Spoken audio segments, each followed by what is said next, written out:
नमस्कार, मैं शरद दुबे बोल रहा हूं और आप देख रहे हैं CNBC आवाज़ में लाइव मार्केट्स का ओवरऑल अपडेट। और आज जो है मुनाफे का मंगलवार था और आपके जो निफ्टी जो है 2 दिन के लूजिंग स्ट्रीक के बाद निफ्टी ने तकरीबन। हेलो दोस्तों, अगर आप अपना पैसा शेयर मार्केट में इन्वेस्ट करके लाखों रुपए कमाना चाहते हैं तो आज ही आप स्टॉक के साथ जुड़कर अपना डीमैट अकाउंट आप बिल्कुल फ्री में ओपन कर सकते हैं, जहां पर आपका ब्रोकरेज चार्जेस बिल्कुल ना के बराबर लगता है। ब्रोकरेज लगता है तो सिर्फ इंट्राडे ट्रेड में, वह भी सिर्फ 20 रुपये। तो आज ही आप स्टॉक के साथ में जुड़ सकते हैं, लिंक डिस्क्रिप्शन में है, क्लिक करें और अकाउंट ओपन कराएं। 1.7% गेन दिखाई है और आपके सेंसेक्स में 800 पॉइंट से ज़्यादा उछाल देखने को मिले और निफ्टी बैंक में तकरीबन 600 पॉइंट की उछाल देखने मिली। और आज जिस तरह भारत की एक ऐतिहासिक जीत हुई थी क्रिकेट पे, तो वो जो है मार्केट्स में भी देखने को मिली कि एक दोहरा शतक लगाया था। एक साइड पे 200 पॉइंट की बढ़त दिखाई थी निफ्टी ने दिन के इंट्राडे ट्रेड में। और उसके बाद देखते हैं कि नतीजे के पहले बजाज ट्विंस में भी बहुत हलचल मची थी और उसके जो प्रीव्यू है हम बताएंगे थोड़ी देर में। और उसके अलावा देखते हैं कि जो एडवांस डिक्लाइन रेशियो है तकरीबन 4:1 रेशियो पे बुल्स के पलड़े पे भारी पड़ी थी। और जो सेक्टोरल गेनर्स है उस पर मैं ज़रूर बात करूँगा। तो आपके रियल्टी सेक्टर हुए, ऑटो सेक्टर हुए, सीमेंट के चुनिंदा स्टॉक्स हुए और आपके जो हाउसिंग फाइनेंस के कंपनीज है, जो पूरे रियल एस्टेट के एंसिलरी जो सेक्टर्स है उनमें भी बढ़त देखने को मिली है। अब सब IPO की बात करें तो IRFC की दूसरी दिन थी ये सब्सक्रिप्शंस की, और जो सबसे रिसेंट हमारी जो अपडेट आई है हमारी टीम से, वो तकरीबन पूरी सब्सक्रिप्शन जो है हो चुकी है, 1.0 टाइम से सब्सक्राइब हो चुकी है। और जो रिटेल पोर्शन है वो तकरीबन 2 गुना हुई है। उसके अलावा आज शाम को L&T इन्फोटेक और आपके ICICI लोम्बार्ड का इंश्योरेंस का रिजल्ट्स आने वाली है, तो उसको भी हम लोग टिप्पणी करेंगे। और आज एक चीज़ और मैं बताना चाहूँगा कि 2-3 मेजर शेयर होल्डिंग चेंजेस हुए हैं।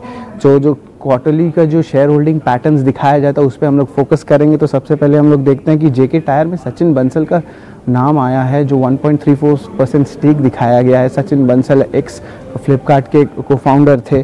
और उसके अलावा जो टाटा केमिकल्स का प्रमोटर शेयर होल्डिंग का है उसमें देखा गया कि जो उसके टाटा सन्स जो होल्डिंग कंपनी है टाटा ग्रुप की, उन्होंने अपना स्टेक बढ़ा दिया है 29.39% से 31.9% तक, तकरीबन 2% का ग्रोथ देखने को मिला है। पॉलीकैब में भी दो फॉरेन फंड्स हैं, उनमें एंट्री हुई है और IRFC ने एग्जिट मारा है तकरीबन 4% स्टेक सेल करके। अब आते हैं तीसरी तिमाही रिजल्ट्स पे, जो सबसे इंपॉर्टेंट डिस्कशन है आज का। तो उसमें देखते हैं कि C8 ने थोड़े देर 20 मिनट पहले एक शानदार रिजल्ट्स लाए थे। तो उसमें C8 में आप याद रखिएगा, उसमें रिप्लेसमेंट का जो थीम होता है, टायर्स का रिप्लेसमेंट होना जो कोविड से निकल के आ रहे, तो वो जो है इस क्वार्टर पे दिखने को मिल रहा है नंबर्स पे। नेट प्रॉफिट में भी बढ़त 2 गुना हुई है और आपके जो रेवेन्यू है तकरीबन 26% बढ़ी है। उसके अलावा जो है CSB बैंक का अर्निंग्स के बारे में बात करेंगे, जिसमें अच्छे एसेट क्वालिटी के नंबर्स आए थे और स्टॉक ने डिसेंट परफॉर्मेंस दिया था। बैंक ऑफ महाराष्ट्र जो था, तो ये छोटे बैंक्स होते तो इनके एसेट क्लीनअप हुए हैं, तो इनमें क्या है कि पैसे देने की क्षमता बढ़ी है, तो इसमें भी नेट प्रॉफिट उन्होंने 14% दिखाया है। और जो नेट इंटरेस्ट इनकम है उसमें भी तकरीबन 200 करोड़ की ग्रोथ देखने को मिली है। एलेंबिक फार्मा की बात करेंगे तो एलेंबिक फार्मा में मिक्स्ड सेट ऑफ नंबर्स देखने को मिले हैं। तो उसके जो इंडियन बिजनेस है वो बढ़िया ग्रोथ देखने को मिला, लेकिन जो उसके जो API बिजनेस है US की, उसमें जो है थोड़ी स्लो डाउन देखने को मिली है, इसीलिए स्टॉक में भी उसमें फ़र्क देखने को मिली है। उसके अलावा हैट्सन एग्रो ने बहुत अच्छा नंबर दिया है और ये पैकेजिंग कंपनी है, और इस पैकेजिंग कंपनी में जो FMCG हुई या आपकी फार्मा के पैकेजिंग जो होती है, जो कोविड के कारण ये पैकेजिंग कंपनीज़ में बहुत यूज़ हो रही है, तो उसमें भी बहुत अच्छे नंबर्स लाए हैं।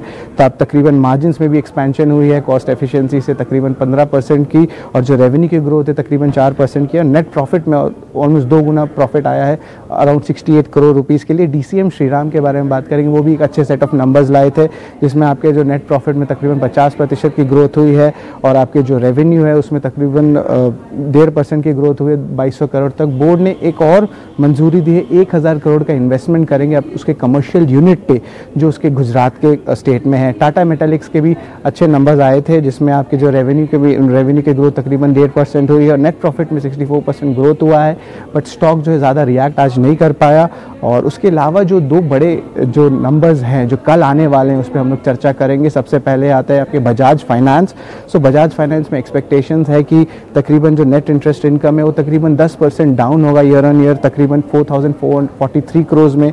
और जो नेट प्रॉफिट है उसमें भी तकरीबन 26% डाउन टिक देखने को मिलेगा, जो तकरीबन 1190 करोड़ पे आएगी। तो नेक्स्ट जो आपके जो नेट इंटरेस्ट मार्जिन्स होते हैं वो जो है ईयर ऑन ईयर और सिक्वेंशली दोनों में डिग्रोथ देखने मिलेगा, और जो प्रोविजंस रहेंगे ज़रूर एलिवेटेड रहेंगे। तो मैनेजमेंट की जो कमेंट्री है वो बहुत ज़रूरी होगी देखने के लिए कि आगे इस स्टॉक पे कैसे बढ़ा जाए। उसके अलावा आपके हैवेल्स है कंज्यूमर ड्यूरेबल स्पेस में, तो इस कंज्यूमर ड्यूरेबल स्पेस बहुत चहक रहा था पिछले एक महीना से, और वो कंज्यूमर ड्यूरेबल इंडेक्स में भी बहुत अच्छी ग्रोथ देखने को मिली थी।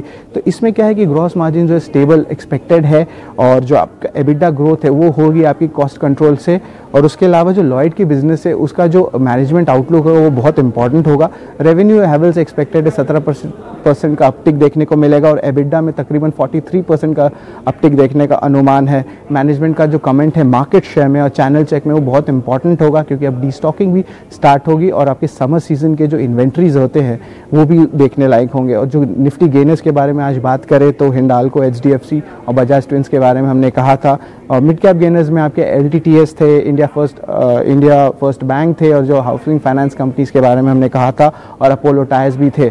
और एक चीज़ और याद रखिए कि रियल्टी गेनर्स में आपके इंडिया बुल्स रियल एस्टेट थे, जो अपने तीसरी तिमाही रिजल्ट्स के अपडेट दिए थे, तो उस पर भी बहुत अच्छा स्टॉक का परफॉर्मेंस देखने को मिला।